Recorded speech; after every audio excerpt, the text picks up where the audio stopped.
Hi friends, welcomes to பவிஸ் பண்ட்ரி. இன்றைக்கி நம்ம பார்க்க ஒரு மேகி தாங்க. அதுவும் ஒரு நார்மலான மெத்தட் இல்லாமல் ஒரு டிஃப்ரெண்டான ஸ்டீமிங் மெத்தட் தான் பார்க்க போகிறோம். வாங்க வீடியோக்குள்ளே போகலாம், எப்படி செய்கிறதுன்றதை பார்ப்போம். செய்ய தேவையான பொருட்கள்: மேகி, பட்டாணி, தக்காளி, பேபிகார்ன், கேரட், வெங்காயம், புதினா, கொத்தமல்லி. எப்போவும் செய்கிறது இல்லாமல் ஒரு டிஃப்ரெண்ட்டான மெத்தடில் செய்ய போகிறோம். வாங்க எப்படி செய்கிறதுன்னு பார்ப்போம். இப்போது ஒரு பாத்திரத்துக்கு தண்ணி வச்சு நம்ம மேகியை ஒரு 10 நிமிஷம் அதில் ஊற வச்சிடலாம். நான் ஒரு 3 பேர் பெரியவங்க சாப்பிட்ற அளவுக்கு தாங்க செய்கிறேன். நல்லா மூழ்கிற அளவுக்கு தண்ணி ஊற்றிக்குவோம்.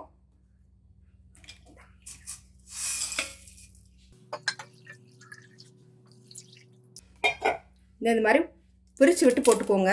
அப்போ தான் வந்து கொஞ்சம் சீக்கிரம் நல்லா ஊறும். இப்போது நம்மளோட மேகியெல்லாம் ஊறிடுச்சு.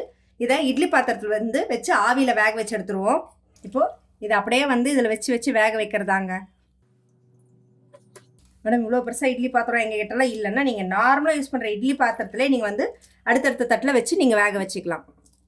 ஜஸ்ட் நீங்கள் அப்படி சும்மா அப்படி மடித்து விட்டிங்கன்னா அப்படியே மடியும். அது அப்படியே வந்து வேக விட்டால் போதும். நீங்கள் தண்ணியெல்லாம் எதுவும் ஊற்ற தேவையில்லை. ஏன்னா நீங்கள் தண்ணி வடிக்காமல் தான் வைக்கிறீங்க. அது அப்படியே அந்த தண்ணி ஹீட்லேயே அது வெந்துடும். ஸோ எல்லாத்தையும் வந்து அப்படியே ஒன்று மேலே ஒன்று வச்சிடலாம். இப்போ இது ஒரு 10 நிமிஷம் வேகட்டும். வேகிறதுக்குள்ளே இதுக்கான மசாலாவாக நம்ம ரெடி பண்ண ஆரம்பிச்சிருவோம். மேகி ரெடி பண்ணுறதுக்கு கடாய் வச்சு ஒரு 8லேருந்து 10 ஸ்பூன் எண்ணெய் ஊற்றிக்கோங்க. ஏன்னா எண்ணெய் கொஞ்சம் நல்லா இருந்தால் தான் மேகியோடது அந்த டேஸ்ட் செமையாக இருக்கும். இப்போது எண்ணெய் காஞ்சிருச்சு. கட் பண்ணி வச்சுருக்க வெங்காயத்தை ஆட் பண்ணிடுவோம்.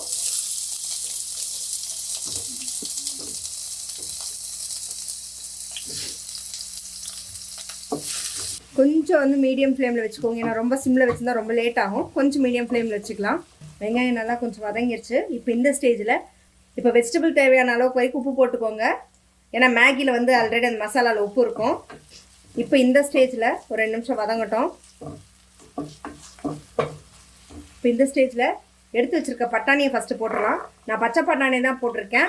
இல்லை உங்களுக்கு பட்டாணி ஃப்ரெஷ்ஷாக கிடைக்கல, வேக வச்சு தான் போடுறதா, நீங்கள் வேக வச்ச பட்டாணியை கூட நீங்கள் வெஜிடபிள்ஸ் எல்லாம் ஆட் பண்ணும்போது நீங்கள் ஆட் பண்ணிக்கலாம். நான் ஃப்ரெஷ்ஷாக இருக்கிறனால இப்போயே போட்டிருக்கேன். நீங்கள் தனியாக அதை வேக வச்சு ஆட் பண்ணணும்னா எந்த ஒரு இதுவும் கிடையாது. நீங்கள் அப்படியே போட்டிங்கனாவே காய் வேகிறப்ப இது கூட சேர்ந்து எண்ணெயில் நல்லா வெந்துருங்க. ஒரு 2 நிமிஷம் நல்லா வதங்கட்டும். இப்போது அடுத்ததாக பேபிகார்ன் ஆட் பண்ணுறேன். கேரட்டையும் ஆட் பண்ணிடலாம். ஸோ இது நல்லா கொஞ்சம் வதங்கட்டும். இந்த கேப்சிகம், முட்டைக்கோஸ்லாம் ஆட் பண்ணுவாங்க. இந்த மாதிரி நீங்கள் மேகி செய்கிறதுக்கு கேப்சிகம், முட்டைக்கோஸ் ஆட் பண்ணுங்கள். அந்த ஃப்ளேவரே வந்து சுத்தமாக மாற்றிடுங்க. ஏன்னா அந்த ஃப்ரெஞ்ச் நூடுல்ஸுக்கு இது சாப்பிட்றதுக்கும் இந்த மேகி நூடுல்ஸுக்கும் வந்து நிறைய டிஃப்ரெண்ட் இருக்குது. ஸோ இதுக்கு வந்து மோஸ்ட்லி வந்து இந்த மாதிரி இந்த பீன்ஸு, அப்புறம் கேரட்டு, இந்த பேபிகார்ன் இல்லை மஷ்ரூம் ஆட் பண்ணிங்கன்னா டேஸ்ட் நல்லாயிருக்கும். இதே நான்வெஜ் சாப்பிட்றவங்க தான் நீங்கள் முட்டை, சிக்கன் ஆட் பண்ணிக்கலாம். ஆனால் கேப்சிகமும் நீங்கள் வந்து முட்டைக்கோஸ் ஆட் பண்ணிங்க, இல்லை உருளைக்கிழங்கு ஆட் பண்ணிங்கன்னா அதோட ஃப்ளேவரே பார்த்தீங்கன்னா உங்களுக்கு அந்த சப்ஜி ஃப்ளேவர் கொண்டு வந்துடும். ஸோ அதனால் நூடுல்ஸ் இந்த மாதிரி மேகி செய்கிறப்போ இந்த வெஜிடபிள்ஸை மட்டும் போட்டு செஞ்சுக்கோங்க. இன்றைக்கி எனக்கு பீன்ஸ் கிடைக்கல, அதனால் நான் ஆட் பண்ணலை. ஸோ இது ஒரு 2 நிமிஷம் நல்ல எண்ணெயில் வதங்கட்டும். இப்போ இந்த ஸ்டேஜில் மேகி மசாலா நான் 4 பேக்கெட் எடுத்திருக்கேன். அதில் வந்து முக்கால்வாசி போட்டுட்டு கொஞ்சமாக வச்சுருக்கேன். ஏன்னா அது மேகி போடும்போது ஆட் பண்ணுறதுக்கு. இது கூடவே கொஞ்சமாக மஞ்சத்தூள், கொஞ்சமாக காஷ்மீரி மிளகாத்தூள், கொஞ்சமாக தனி மிளகாத்தூள், கொஞ்சமாக தனியாத்தூள், கொஞ்சமாக கரம் மசாலா. இந்த மசாலாவில் எதுக்குன்னா மெயினாக காயில் வந்து நல்லா காரம் பிடிக்கிறதுக்காக தாங்க. ஸோ இதை போட்டு நல்லா வந்து ஃப்ரை பண்ணுவோம். ஏன்னா மசாலா வந்து காயில் எந்த அளவுக்கு இறங்குதோ அப்போ தான் வந்து நீங்கள் சாப்பிட்றப்போ வந்து டேஸ்ட் நல்லாயிருக்கும், செமையாக இருக்கும். ஸோ 2 நிமிஷம் அந்த எண்ணெயில் வந்து வதங்கட்டும். வதங்கினதுக்கப்புறம் நம்ம தண்ணி ஊற்றி இது நல்லா வேகட்டும். நல்லா தெரிஞ்சுக்கோங்க, காய்க்கு வரைக்கும் தான் நீங்கள் தண்ணி ஊற்ற போகிறீங்க, மேகிக்கு கிடையாது. ஏன்னா மேகியை நம்ம ஆல்ரெடி வந்து வேக வச்சுருக்குறோம். ஸோ இது நல்லா வதங்கிட்டோம். உங்களுக்கு வேணும்னா நீங்கள் பிரியாணி ஃப்ளேவர் ஆட் பண்ணுறது பிடிக்குன்னா நீங்கள் பிரியாணி மசாலாவும் நீங்கள் ஆட் பண்ணிக்கலாம். சரி, ஒரு 2 நிமிஷம் நல்லா வதங்கிடுச்சு. இந்த ஸ்டேஜில் காய் வேகிற அளவுக்கு மட்டும் தண்ணி ஊற்றிக்கலாம். கிட்டத்தட்ட இது வந்து இந்த பிரியாணி ஸ்டைலுங்க. சொல்ல போனால் நார்மலாக செய்யாமல் அந்த பிரியாணிக்கு எப்படி அந்த தம் பிரியாணி வேக வச்சு சிக்கனை மசாலாலாம் தனியாக இது பண்ணி எடுப்பாங்க, அதே ஸ்டைலில் என்ன மேகியை தனியாக ஆவி ஸ்டீமில் வேக வச்சுருக்கோம், அவ்வளோதான் விஷயம். இப்போ இதுக்கு வரைக்கும் தண்ணி ஊற்றிக்கலாம்.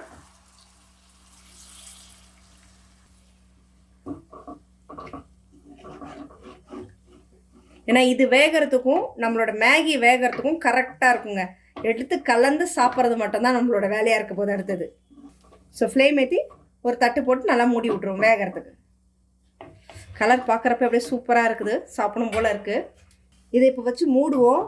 இந்த தக்காளி புதினாலாம் கொஞ்சம் காய் வெந்ததுக்கப்புறம் ஆட் பண்ணிக்கலாம், இல்லைனா தக்காளி சாதம் அந்த ஃப்ளேவர் மாதிரி ஆகிடும். ஸோ காய் ஃபஸ்ட்டு கொஞ்சம் வேகட்டும், அதுக்கப்புறம் தக்காளி புதினாலாம் ஆட் பண்ணிக்கலாம். இது பாருங்கள், மேகி சூப்பராக வந்திருக்குங்க. இதை எடுத்து ஒரு பிளேட்டில் கொட்டி ஆற வச்சு எடுத்துடலாம். இப்போது நம்மளுடைய வெஜிடபிள்ஸ் எல்லாம் ஆல்மோஸ்ட் குக் ஆயிடுச்சு. இந்த ஸ்டேஜில் நம்ம நறுக்கி வச்சுருக்க தக்காளி ஆட் பண்ணிக்கலாம். ஏன் ஃபஸ்ட்டே ஆட் பண்ணால், நீங்கள் ஃபஸ்ட்டே தக்காளி போட்டிங்கன்னா எண்ணெயில் வந்துச்சுன்னா அந்த தக்காளியோட ஃப்ளேவர் இறங்கிச்சுன்னா தக்காளி சாதம் மாதிரி போயிடும். கொஞ்சமாக கொத்தமல்லி, கொஞ்சம் புதினா. ஸோ இந்த ஸ்டேஜில் நீங்கள் இதை தக்காளி ஆட் பண்ணிங்கன்னா சூப்பராக இருக்கும். பார்க்கறதுக்கு அப்படியே கலர்ஃபுல்லாக செமையாக இருக்குங்க. ஸோ போட்டு தக்காளி ஒரு 2 நிமிஷம் நல்லா அப்படியே வதங்கிச்சு அப்படின்னா சிம்லேயே வச்சுக்கோங்க. தண்ணி வந்து எந்த காரணம் கூட எக்ஸஸாக இது பண்ணிடாதீங்க, கரெக்டாக ஊற்றிக்கோங்க. ஏன்னா இந்த தண்ணி அளவே போதும். ஒரு 2லேருந்து ஒரு 10 நிமிஷம் வதங்கிச்சுன்னா போதும். அதுக்குள்ளே நம்மளோட மேகியும் வெந்துருச்சு. இதை தட்டு போட்டு மூடி வச்சிரும். சப்போஸ் உங்களுக்கு உப்பு காரம் வந்து இன்னும் கொஞ்சம் தேவைப்படுது அப்படின்னா இந்த ஸ்டேஜில் நீங்கள் ஆட் பண்ணிக்கலாம். லிட்டை வச்சு மூடி விட்டுருங்க. ஒரு 10 நிமிஷம், 5லேருந்து ஒரு 10 நிமிஷம் மீடியம் ஃப்ளேமில் வச்சுக்கோங்க, ரொம்ப ஹை ஃப்ளேம் வைக்காதீங்க.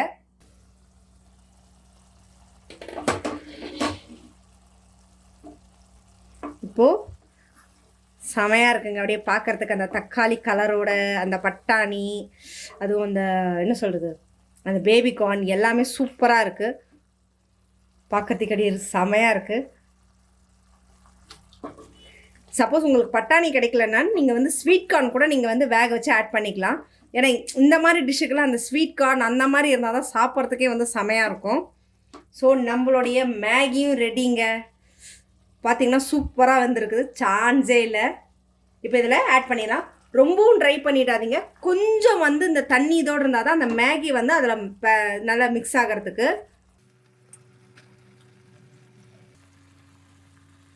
பாருங்க, நல்லா அப்படி உதிரி உதிரியாக வந்திருக்கு சூப்பராக. நல்லா அப்படியே கிளறி விடுங்க.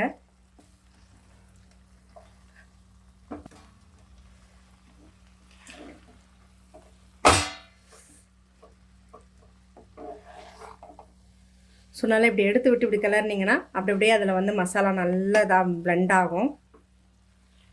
இதுக்கு தான் வந்து தண்ணியை வந்து ஃபுல்லாக வந்து ட்ரை பண்ணிடாதீங்கன்னு சொன்னது. ஏன்னா கொஞ்சம் அந்த செமியோடு இருந்தால் தான் அந்த மசாலா வந்து மேகியில் நல்லா பிளெண்ட் ஆகும். இது லஞ்சுக்கு மெயினாக மேகி செஞ்சு எடுத்துகிட்டு போனால் அப்படியே பாக்ஸில் ஒன்றோட ஒன்று ஒட்டி சாப்பிடும்போது நமக்கு வந்து கிட்டத்தட்ட அந்த களீஸ் கன்சிஸ்டன்சியில் இருக்குங்க. ஆனால் இந்த மாதிரி செஞ்சு எடுத்துகிட்டு போனீங்க அப்படின்னா உங்களுக்கு அந்த சாப்பிட்றப்ப மேகிவா இப்படி செஞ்சுருக்கோம் அப்படின்ற மாதிரி ஒரு ஃபீல் இருக்குங்க.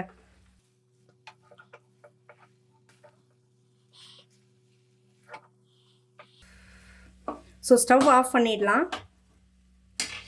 எடுத்து வச்சுருக்கிற கொத்தமல்லி புதினா மிச்சம் இருந்துச்சு இல்லையா, அதையும் வந்து இதில் ஆட் பண்ணிவிட்டு இப்போ கிளறிட்டா சாப்பிட வேண்டியது தான்.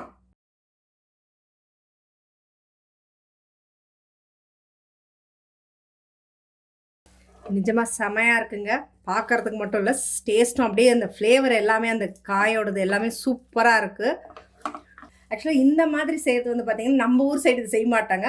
இந்த சைனீஸ் ஜாப்பனீஸ் பார்த்திங்கன்னா அந்த மேகியை வேக வச்சு அந்த ட்ரெயின் பண்ணுவாங்க. இந்த மாதிரி விஷயத்தை இப்படி செஞ்சீங்க அப்படின்னா எல்லாருக்குமே ரொம்ப பிடிக்குங்க.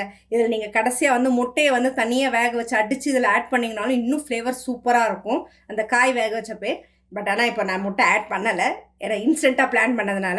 ஸோ நான் சொல்லிக் கொடுத்த மெத்தட் உங்களுக்கு ஈஸியாகவும் இருக்கும், சிம்பிளாகவும் இருக்கும். ஸோ இதை வந்து பார்த்துட்டு நீங்கள் ட்ரை பண்ணுங்கள். என்னோடய சேனலை சப்ஸ்கிரைப் பண்ணிக்கோங்க. அப்போ தான் இந்த மாதிரி குக்கிங் வீடியோஸ் டிஃப்ரெண்ட்டான வெரைட்டிஸ் எல்லாம் நீங்கள் மிஸ் பண்ணாமல் பார்க்கறதுக்கு ட்ரை பண்ணி பார்த்துட்டு உங்களோட கமெண்ட்டை கமெண்ட் பாக்ஸில் கொடுங்க.